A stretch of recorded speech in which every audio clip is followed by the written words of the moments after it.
간단하게 복습했죠. 이제 새로운 종교의 유행 공부하겠습니다. 학습 목표 얘들아, 조선 후기의 애언 사상. 애언은 다 알지? 애언. 미래에 어떤 일이 있을지를 상상하는 게 예언이지. 예상하는 언어. 예언 사상과 민간 신앙. 민간 신앙은 종교처럼 정리가 되어 있지 않는 걸 말합니다. 삼신할매 이런 얘기 들어본 적 있니? 또는 산신령 그런 것들이 다 민간 신앙이에요. 그래서 민간 신앙은 종류가 많습니다. 네. 민간 신앙에 대해 말할 수 있다. 그리고 오늘 배울 내용 중에 좀 중요한 겁니다. 천주교의 전파와 동학의 성립에 대해 알 수 있다. 이게 오늘 가장 중요한 주제입니다. 네. 다음에 설명 잘 듣고 다음 보자. 교과서 208쪽을 여러분 봅니다. 208쪽입니다. 208쪽. 네. 교과서 읽으면서 설명하겠습니다. 조선 후기 들어 정치가 문란해지고 생활이 어려워지자. 네, 지금까지 계속 이 내용 했었죠. 생활이 어려워져서 그 후에 어떤 일이 있었는지를 배웠습니다. 농민들은 저항하고 홍경래는 폭발하고 그리고 임술농민봉기 전국적으로 농민들이 폭발하고 그래서 이것을 고쳐보자 실학도 등장했죠. 이제는 좀 다른 방향에서 또 하나를 보는 겁니다. 계속 비슷하죠. 읽어볼게요. 백성들 사이에는 새로운 세상이 오기를 바라는 사상과 종교가 유행합니다. 여러분 사상은 그냥 생각을 모아놓은 거고요. 종교는 믿음이 체계화되어 있는 걸 종교라고 하죠.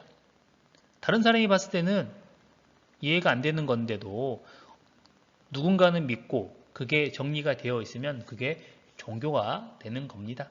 한 명만 믿어서는 또 안 되겠죠. 많은 사람이 동의를 해야 됩니다. 사상, 생각과 종교는 뭐 더 설명할 건 없을 것 같고요. 읽어볼게요.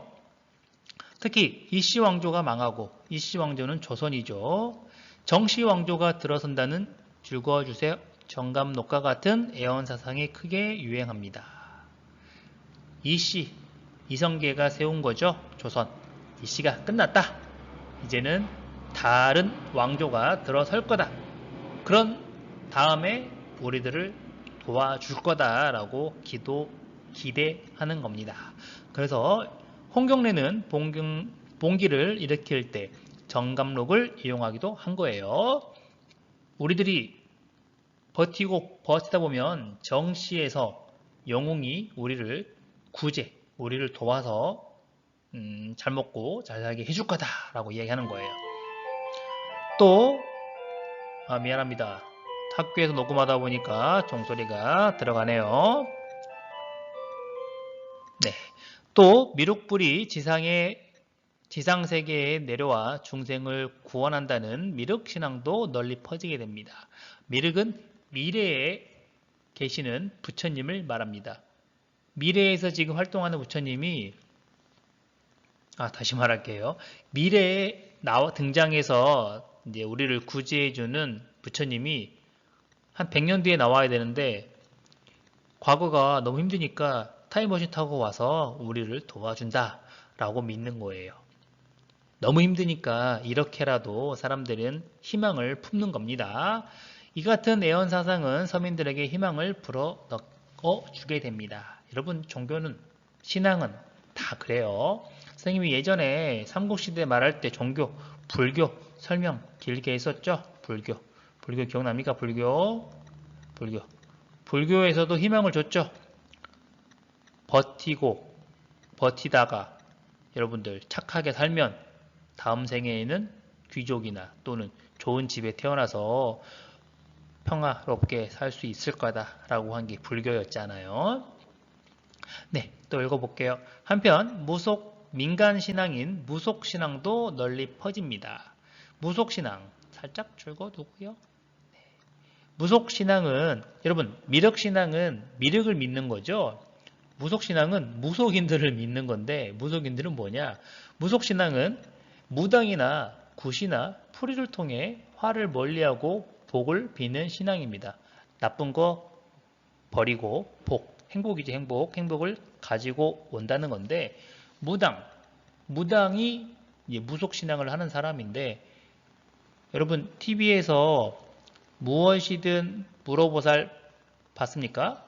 여기서 서장훈과 색깔이 안 보이네. 여기서 서장훈과 이수근의 모습이 무당, 네, 무속신앙을 보여주는 겁니다.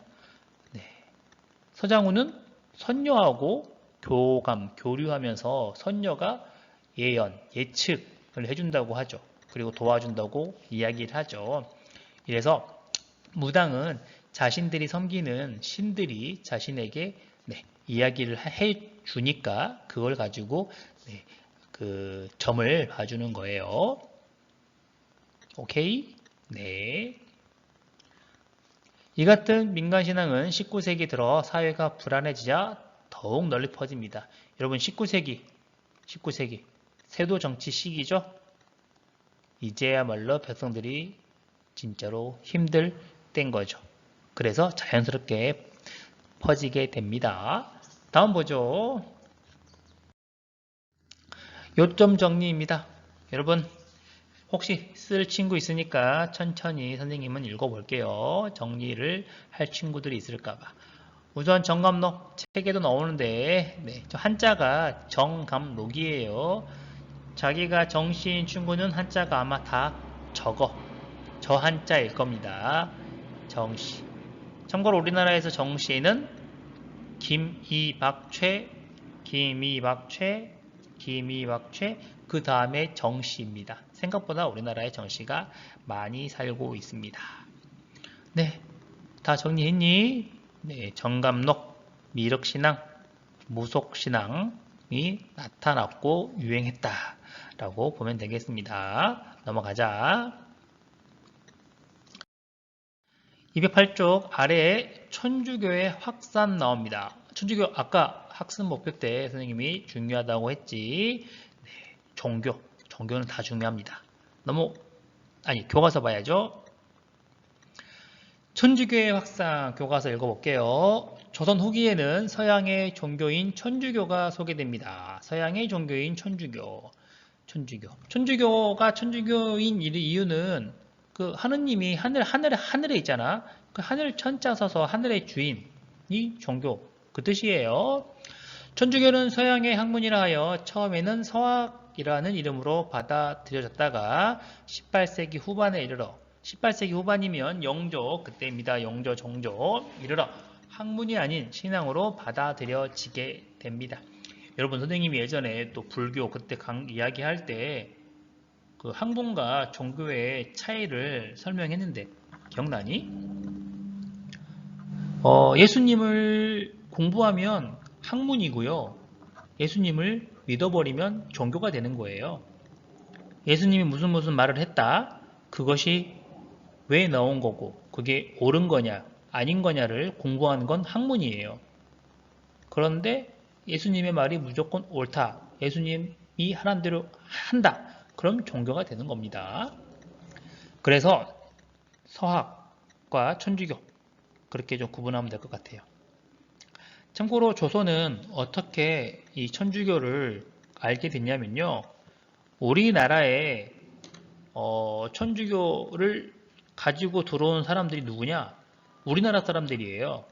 보통 그 선교사라고 하죠. 종교를 전파하는 사람들. 근데 우리나라 사람들 그 북학파 청나라의 문화를 배우자라고 했던 사람들이 중국에 많이 갔겠죠.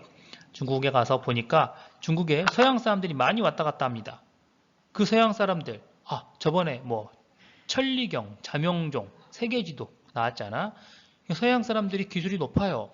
뭔가 똑똑해 보입니다. 근데 그 사람들이 항상 모든 사람이 똑같은 책을 하나씩 들고 다녀요. 그리고 매일매일 그걸 봅니다. 그래서 그 책이 뭔지 궁금해합니다. 그래서 우리나라 사람들이 그 책 한번 공부해보자 라고 공부하는 거예요. 그 책이 뭡니까, 여러분? 네, 성경인 거예요. 성경. 그래서 그 성경을 우리가 스스로 공부하던 단계는 서학이라고 부르는 거고, 나중에 예수님의 말대로 행동하고 따르는 거, 믿는 게 천주교인 겁니다. 그 천주교에서는 네, 사람이 죽으면 다 어디로 갑니까? 지옥이나 뭐 믿는 사람들은 다 예수님, 하느님 옆으로 간다고 하죠. 선생님이 그 기독교에 대한 이해가 좀 낮아서 더 자세하게는 말을 못하겠지만 비슷하게 되죠. 그렇기 때문에 지금 이제 읽어볼게요. 천주교를 믿는 사람이 증가하면서 조상에 대한 제사를 거부하게 됩니다. 우리 조상님들 다 하느님 옆에 가 있는데 잘 먹고 지금 더 잘 살고 있는데 여기 생전 살아있을 때는 힘들게 살았지만 지금 돌아가시고 하늘나라 가서 예수님 옆에서 평화롭게 있는데 무지 제사냐? 우리는 하느님만 믿으면 된다라고 이야기를 하는 거예요. 천주교 입장에서 틀린 말이 아닙니다. 그런데 우리나라 입장에서는 말이 안 되죠. 왜? 우리나라는 대부분 사람들이 성리학을 믿었잖아요. 아마 유교만 되더라도 같이 토론을 해볼 만 했을 겁니다. 근데 지난 시간에 선생님 성리학의 단점, 안 좋은 점 말 많이 했죠. 성리학 절대 다른 거 인정 안 합니다. 변화 인정 안 합니다. 변화 인정하면 평민들도 양반이 될 수 있는 거고요. 그리고 오랑캐 여진족이 중국을 점령하는 것도 인정해야 되는 겁니다. 그래서 절대 인정 안 합니다. 그래서 자기들이 말하는 충효는 유교 거지만 유교의 하나가 성리학입니다. 그래서 충효를 안 하니까 지금 조상에 대한 제사 거부는 효를 안 하는 거예요. 그래서 정부에서는 천주교를 금지하게 됩니다. 또 읽어볼게요. 천주교의 인간평등과 내세 사상이 조선 사회를 위협할 수 있다고 생각하였기 때문이라고 이유를 댑니다. 그럼 천주교는 인간이 평등하다고 했죠. 근데 성리학은요? 그렇지 않죠. 그리고 내세 사상. 여러분, 내세 사상은 이집트 문명에 나왔죠. 죽은 다음에도 계속 살아갈 거다. 미래의 세상이 있을 거다라고 했죠. 천주교의 미래의 세상은 하느님 옆입니다. 그렇죠. 이게 효를 안 하게 되고 그러면 왕보다 하나님을 더 하느님이니 하느님을 할게요. 하늘에 계신 분 이런 의미로 하느님한테도 다시 하느님만 믿어버리고 왕을 거부할 수도 있다고 본 겁니다. 네, 그래서 지배층 입장에서 천주교가 싫은 거였습니다. 그래서 천주교를 싫어하는데 그래도 정조 때는 그렇게까지 뭐라 못합니다.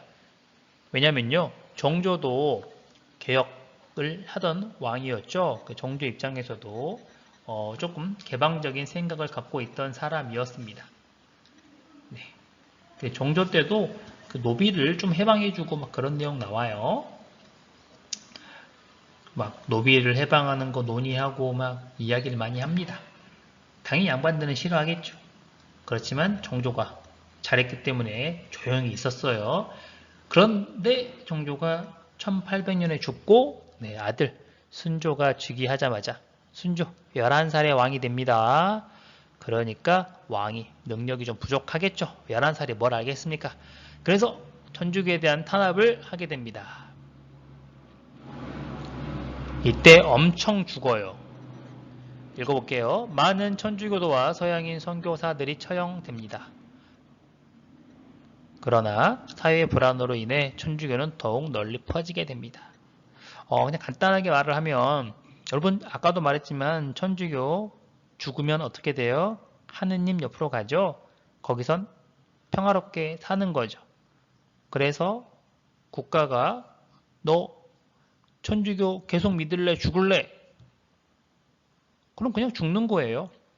죽고 하느님 옆으로 가겠다 라고 하는 거예요. 믿음은 엄청난 힘을 갖고 있습니다. 네. 그리고 죽일 때도 어떻게 죽였냐면요. 천주교는 성모 마리아 예수님의 엄마죠. 어머니를 조금 섬기는데 그냥 종이에다가 성모 마리아 그림을 그려놓고요. 바닥에 놔둬요. 또는 예수님 그림도 있겠죠. 그려놓고 지나가라고 합니다. 밟고 지나가면 통과, 못 밟으면 죽는 거였어요. 네, 옛날에는 그랬습니다. 하지만 천주교는 계속 널리 퍼지겠죠. 왜? 사람들이 먹고 살기가 힘드니까요. 다음 볼게요. 네, 209쪽 동학의 발생 해보자 얘들아. 책 읽어볼게. 19세기 중반 경주 지방의 몰락 양반인 최재우가 전통적 민간신앙과 유교, 불교, 도교를 융합하여 동학을 창시합니다. 최재우. 그냥 조선사회에 있었던 모든 사상, 모든 종교를 다 포함시켰어요. 그래서 좋은 것만 모았다고 보면 좀 될 것 같습니다. 만든 사람은 최재우인데 몰락한 양반이죠. 이 사람도 몰락했기 때문에 백성들과 함께 지내는 시간이 많았습니다. 백성들의 생활 모습을 많이 봤겠죠. 읽어볼게요. 최재우는 서양 세력의 접근과 천주교의 전파가 조선 사회를 위태롭게 한다고 생각하여 지금 위태롭게 한다는 이유는 지배층하고 비슷하죠. 서학에 대항한다는 의미에서 동학이라 이름을 짓게 됩니다. 서학, 천주교를 공부하던 단계가 서학이었죠. 네, 서학, 서쪽의 학문, 서양의 학문에 반대되는 개념으로 동학이라고 합니다. 동학은 동학의 주요 사상이 하나 나옵니다. 마음속에 하느님을 모신다라고 하는 시천주 사상을 갖고 있습니다. 시천주. 다른 교과서나 다른 문제집에서 혹시나 인내천으로 나올 수도 있습니다. 마음속에 하느님을 모신다. 이 말은 우리가 하느님이 될 수도 있다라는 소리예요. 우리 마음속에 있는 하느님이 밖으로 나오면 내가 하느님이 되는 거지. 그래서 이게 확대되면 어떻게 되냐? 인간 평등으로 이어집니다. 모든 사람이 하느님이 될 수 있는데 왜 차별하냐? 이렇게까지 발전할 수 있는 거예요. 그래서 시천주 사상, 이것도 좋은 거죠. 그리고 새로운 세상이 열린다는 후천개벽 사상 등을 내세웁니다. 지금 농민들은 아까도 계속 말하지만 살기 힘들죠. 그래서 미륵신앙도 있었다고 했잖아요. 그것들을 다 모아서 새로운 세상이 열린다고 이야기합니다. 농민들 입장에서 얼마나 기대가 되겠습니까? 내 마음속에 하느님도 있고 그리고 좀만 버티면 새로운 세상이 열린다는데 그래서 농민들 사이에 급속도로 확산되게 됩니다. 그렇겠죠? 천주교도 인간평등을 내세우니까 그리고 죽은 다음에 하느님 옆으로 가니까 믿게 되는 거잖아요. 통학도 마찬가지죠. 인간평등 그리고 새로운 세상이 열린다니까 얼마나 좋아요. 또 읽어볼게요. 동학은 단순한 신앙의 차원을 넘어섭니다. 그래서 어지러운 정치와 사회를 바로 잡으려고까지 합니다. 최재우가 몰락 양반이라서 그런 영향도 있겠죠. 그래서 어려운 민중의 생활을 구제하려는 사회운동으로까지 발전하게 됩니다. 이거 누가 싫어할까요? 당연히 어지럽게 정치하는 사람들, 백성들을 어렵게 만드는 사람들이 싫어하겠죠. 그래서 동학이 급속히 퍼져가니까 정부는 동학이 세상을 어지럽히고 백성을 속인다고 탄압하게 됩니다. 천주교 탄압하고 마찬가지예요. 그래서 교과서 여기 지금 잘려 있는데요. 여기에 최재우라는 분이 나오죠. 교과서 보면 최재우를 죽여버립니다. 내용 정리를 해보죠. 동학의 발생. 동학은 1860년에 창시가 됩니다. 1860년이면 네. 이것도 세도 정치가 마지막 절정을 찍고 끝나갈 무렵이죠. 1862년에 임술 농민 봉기가 있었으니까 얼마 힘들 때입니까? 네. 적었죠? 정리했죠? 네. 최재우 아저씨 그림도 있네요. 그래서 동학은 농민층에 보급되고 결국 국가가 탄압했다라는 거죠. 이거 한번 읽어봅시다. 사람이 곧 하늘이라. 그러므로 사람은 평등하며 차별이 없나니 사람이 마음대로 귀천을 나누면 하늘을 거스리는 것이다. 이해됩니까? 네. 그렇겠죠. 그래서 아까도 말했지만 정치를 어지럽게 하고 백성들을 괴롭히는 사람들은 네, 탄압하게 되는 거죠. 동학을. 그래서 최재우도 죽게 된다라는 게 오늘 내용의 네, 마지막입니다. 퀴즈 풀어보죠. 퀴즈네요. 끝났네요. 조선 후기에는 이씨왕조가 망하고 정씨왕조가 들어선다는 정씨, 정감록과 같은 내용사상이 크게 유행합니다. 최재우는 서양 세력의 접근과 천주교의 전파가 조선 사회를 위태롭게 한다고 생각하여 서학의 반대말 동학을 창시하게 됩니다. 고생했습니다.